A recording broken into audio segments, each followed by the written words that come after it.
मुख्याध्यापक नसताना मुख्याध्यापक पदाचा गैरवापर करून सेवानिवृत्त झालेल्या कर्मचाऱ्यांनी पेन्शन व ग्रॅज्युएटीची जास्तीत रक्कम मंजूर करून शासनाची कोट्यवधी रुपयात फसवणूक केल्याप्रकरणी धुळ्यातील सोनगीर येथील बागुल हायस्कूलच्या तत्कालीन मुख्याध्यापिका सुनीता चौधरी यांच्यासह 7 जणांविरोधात एनजी बागुल हायस्कूलचे मुख्याध्यापक हेमकांत विस्पुते यांच्या फिर्यादीवरून पोलिसात गुन्हा दाखल करण्यात आला होता।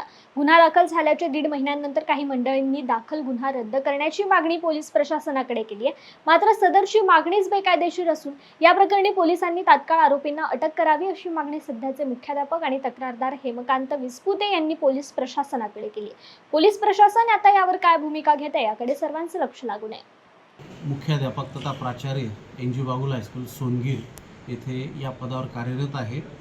दिनांक 12/4/2024 रोजी मी सोनगीर पोलीस स्टेशन येथे मुख्य आरोपी श्रीमती सुनीता अमृतलाल चौधरी व इतर 6 कर्मचारी व तत्कालीन मुख्याध्यापक श्री ए.के. कासार सर यांच्या विरोधात गुन्हा दाखल केलेला आहे। हा गुन्हा नोंदवण्यासाठी मला शिक्षणाधिकाऱ्यांनी प्राधिकृत केलेलं होतं।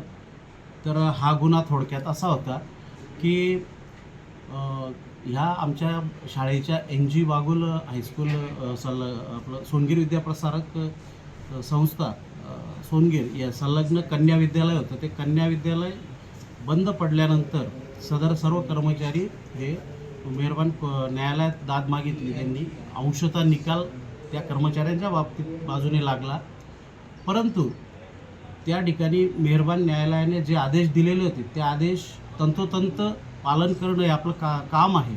तसं न करता या सर्व कर्मचाऱ्यांना जानेवारी 2002 पासून रेग्युलर पगारावरती जशा या विद्यालयात जागा उपलब्ध होतील तसं यांना सामावून घेण्यात यावं असे आदेश दिलेले होते।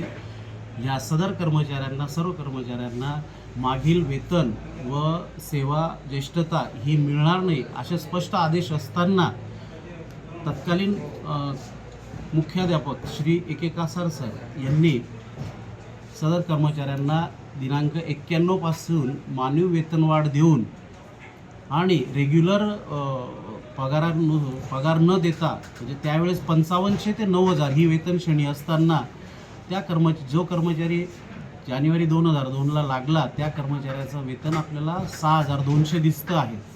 ते 5500 पाहिजे होतं आणि अशा पद्धतीने सर्वच कर्मचाऱ्यांना मानवी वेतनवाढ लावून त्याचप्रमाणे